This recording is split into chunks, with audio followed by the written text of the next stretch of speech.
Proyekto Helmo.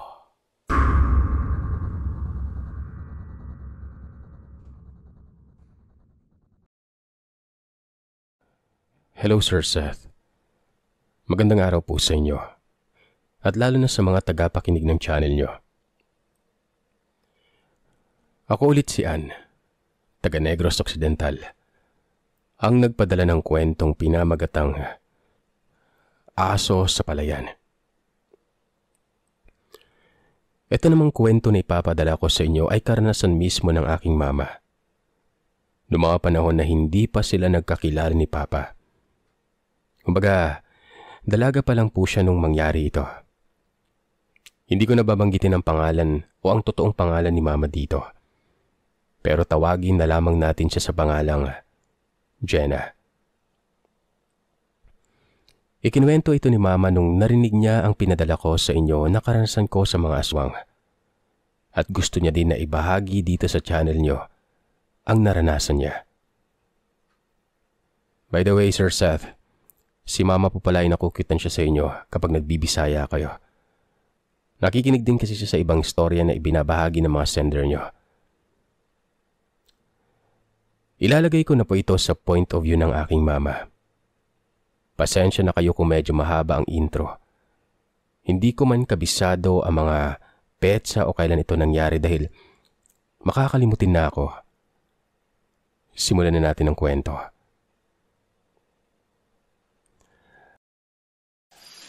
Ako nga po pala si Jenna. Magandang araw sa inyo. Gusto ko sanang ikwento ang karanasan ko noong nasa 16 na taong gulang pa lamang ako. Dekada 80, wala pang kuryente. Tanging gasera lamang ang nagsisilbing ilaw namin sa loob ng bahay. Nag-aaral pa ako nito, high school.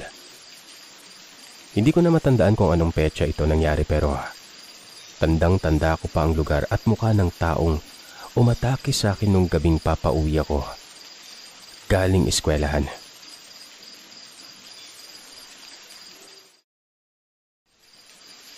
Mga bandang 6:00 na noon ng gabi, nang makasalubong ko ang isang babaeng matanda na naglalako ng maraming gulay nun.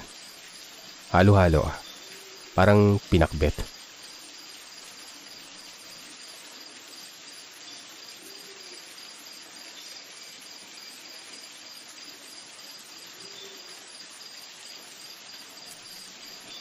Inalok ako nito.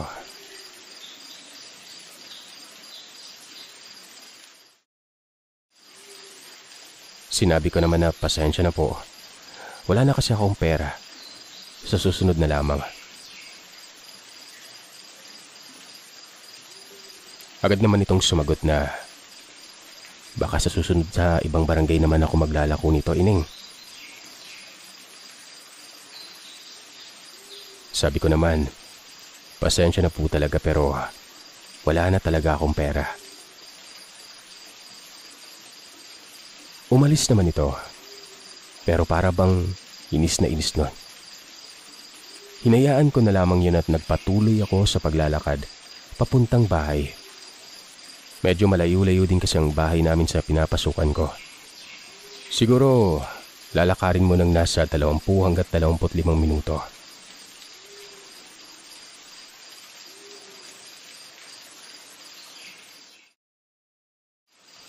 Pagdating ko sa mga kabahayan, nakita ko na naman siya, yung matandang nagtitinda ng pakbet.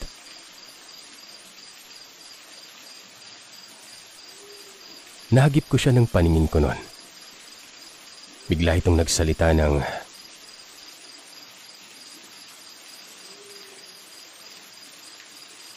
"Eneng, mag-ingat ka sa mga gabing uuwi ka ha."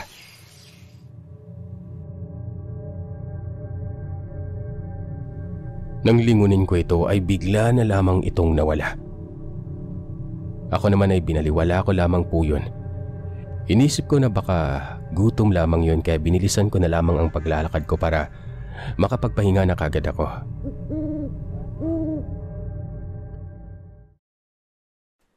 Nakarating naman ako sa bahay na walang masamang nangyari. Ikinuwento ko naman agad kay Papa yung nakita ko sa kung anong nasa gilid ng paningin ko habang naglalakad ako noon.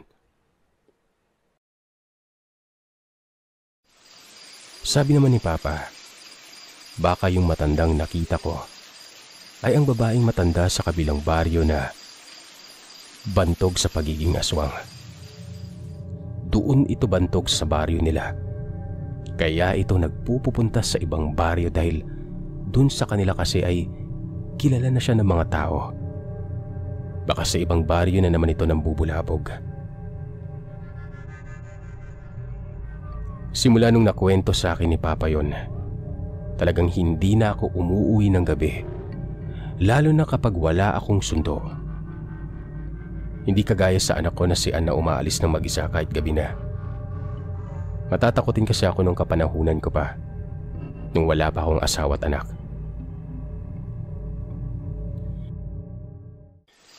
Kinabukasan ay nagising ako ng mga 3:00 na madaling araw para maglaba. Naglalaba talaga ako kahit may pasok, Sir Seth. Inaagahan ko na lamang yung paggising ko. Habang nagsasaing ako ng kanin ay nagkukuskus ako ng mga labahin para pagdating ng mga 6:00 ay magsasampay na ang si Mama. Habang naglalaba ako noon, nakita ko si Papa na nagkakape na sa gilid ng dirty kitchen. Kumbaga binabantayan niya yung sinaing ko habang naglalaba ako. Agad namang sinabi ni Papa sa akin na, "Jen, pumasok ka muna. Hayaan mo na yan. Ako nang magpapatuloy niyan mamaya."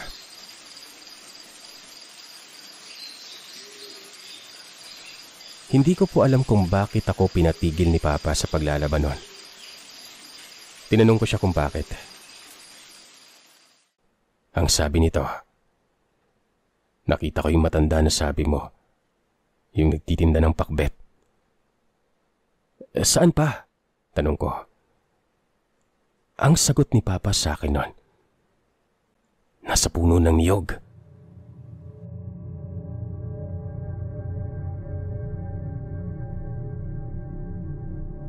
Kinabahan naman ako nung nakita ko ang matanda na nakangisi at may bitbit na basket na maraming malalaking lantaw nun.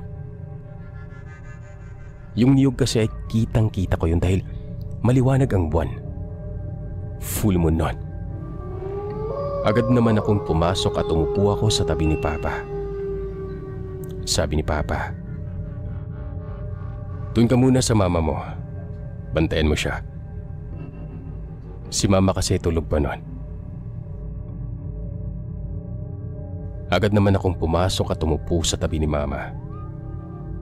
Narinig ko na kinausap ni Papa itong matanda. Yung bahay kasi namin noon walang bakod. Pinunta nito ni Papa at kinausap na, "Nay, ang aga niyo naman atang maglako ng gulay." Hindi naman ito sumagot. Ayon kay Papa sa akin, lumaki umano yung kanang kamay nito na parabang tinaga na ito sa madaling salita. Namamagayon.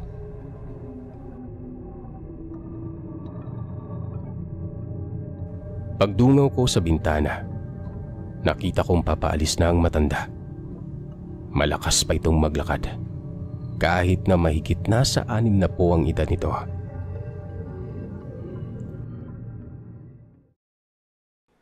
Pagdating ng 5:00 ay nakaligo na ako at si Papa na ang nagpapatuloy ng labahin. Agad ko namang pinaghanda ng umagahan sina Papa at Mama bago ako umalis. Bago ako umalis, Sir Seth, sa bahay, pinagluluto ko muna sila Papa ng mga kain dahil pagdating ng 6:00 ay nasa bukid na sila dapat. Fast forward, nasa eskwelahan na po ako nito.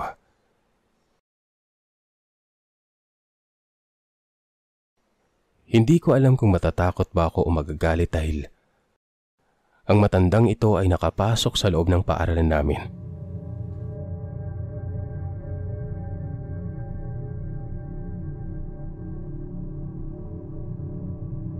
May dala itong plastic bag na may lamang isang balot ng gulay.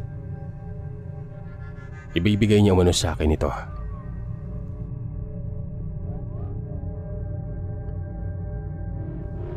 Tinanggap ko ito at itinapon sa basurahan.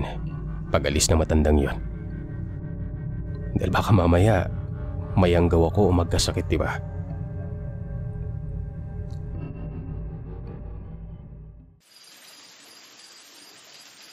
Alas 5 ng hapon ay uwian na.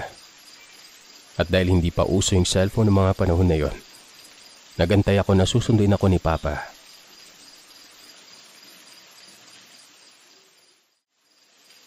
Pagdating ng pasado alas 5 ay nakita ko si Mama sa gate ng school. Nakatayo.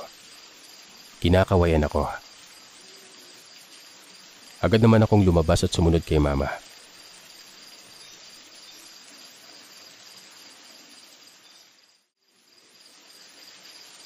Nung nakalayo na ako ng eskwelahan, nagtataka ako kung bakit nag-iba kami ng daanan nun. Yung daan na tinatahak namin ay yung daan kung saan nakatira ang matandang nagtitinda ng gulay.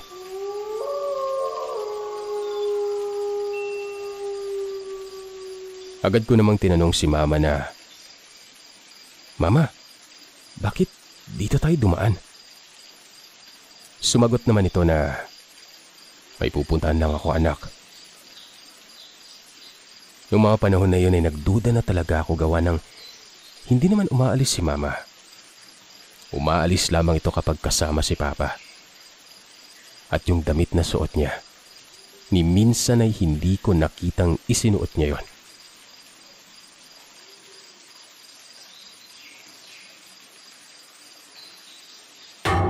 Hinila ko ang buhok nito at sinabing, "Hindi ikaw yung mama ko. Napakalayo mo sa mama ko, demonyo ka." Doon na po talaga nawala ang takot ko, Sir Seth. Nangibabaw po talaga ang pagiging anak ko. Ayoko kasing ginagaya si Mama sa paraan na masama. Agad namang tumingin at humarap ang babae na yon.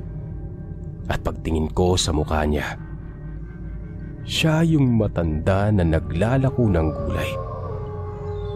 At sa sobrang tanda niya, kahit na ganong edad, ay nahatak niya ako ng walang kahirap-hirap papunta sa lugar nila.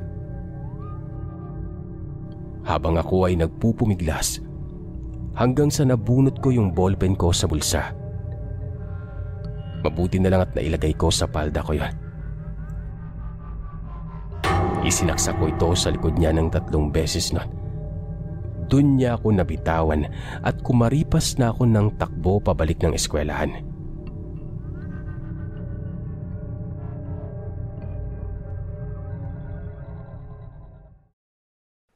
Buti na lang pagdating ko doon, naroroon pa ang 2 school guard.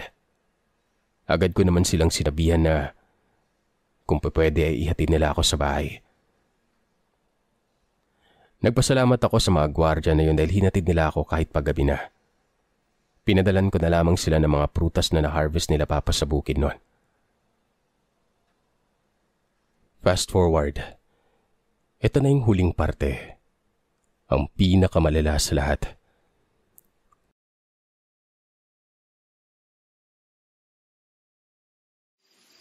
Nasa eskwelahan pa ako noon ng alas 5 ng hapon.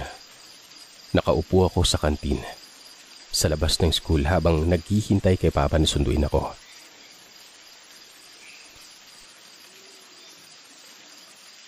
May lumapit na 2 lalaki. Malalaki ang katawan. Kasama nila ang matanda.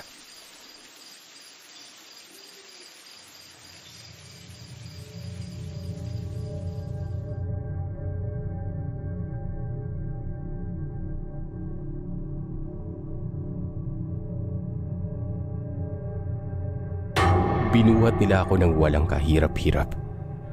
Hindi ko magawang sumigaw nun. Ewan ko ba, ang nagagawa ko ay ang maiyak na labang habang tinatawag si Papa kahit na walang boses na lumalabas sa bibig ko.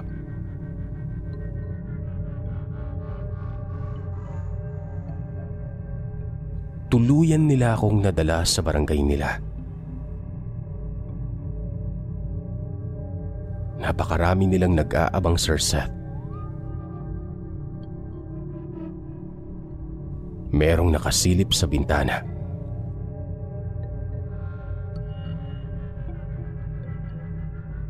Meron ding nagsisiga ng apoy.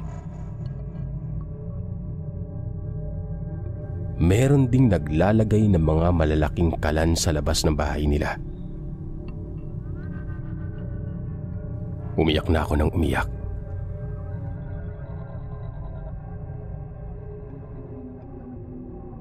Binaba ako ng isang lalaki na narinig ko ang pangalan na si Roland. Nilagay niya ako sa malaking lamesa na merong mga plato. Agad silang umalis. Nilak nila ako sa loob nun. Yung pinaglagyan pala nila sa akin ay isang pugong malaking kusina. Naglakad-lakad ako nun.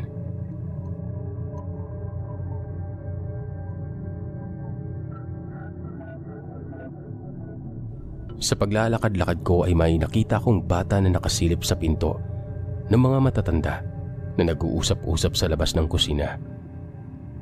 Tinawag ko ito at agad naman itong lumapit sa akin. Ang pangalan ng batang ito, si GM. Umiiyak siya nagsalita na, "Ate, gusto ko nang umuwi." Sabi ko naman sa kanya, "Basta wag ka nang umiyak. Huwag kang maingay at makakalabas tayo dito ng buhay. Huwag kang maingay." Tumango ang bata sa bayakap sa akin nun. Naiiyak ako nun dahil dun ko lang naranasan na magkaroon ng kapatid. Only child po kasi ako, kagaya ni Ann. Pinaakyat ko ang bata sa maliit na butas papunta sa likod. Na paglabas mo ay palayan na. Pwede ka nang tumakbo para makatakas. Nilak ko ng mabuti ang pinto ng kusina. Sumunod ako agad sa bata at pinasan ko ito sa likod ko at tumakbo ng mabilis nun. Wala na akong pakialam kung mahuhulog ako, basta makatakas lamang ako sa mga taong yon.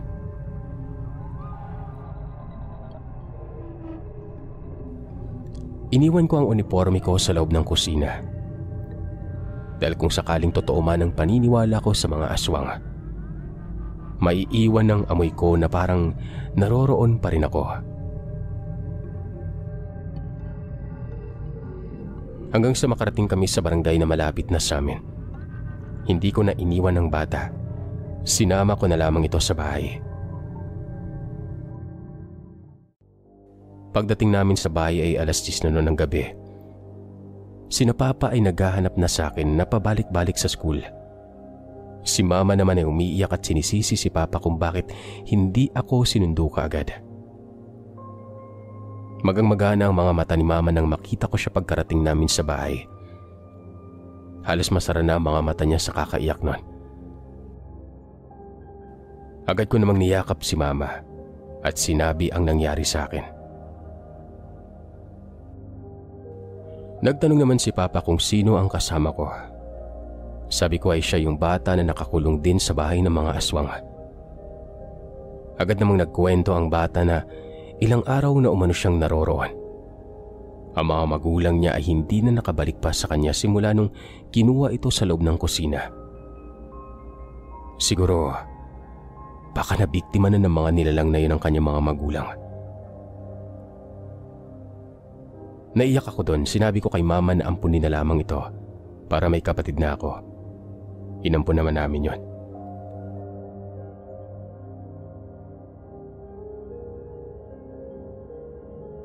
Kinabukasan ay pinuntahan ni Papa ang barangay na yon. Wala nang mga tao doon. Doon sa parang maliit na komunidad.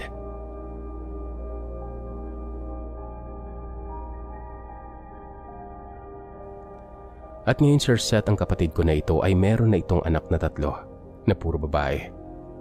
At ako, nag-anak na rin at si Ann nga ang bunga. Napakatapang na bata.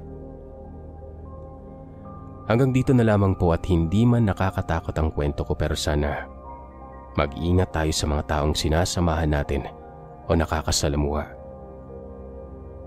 Maraming salamat.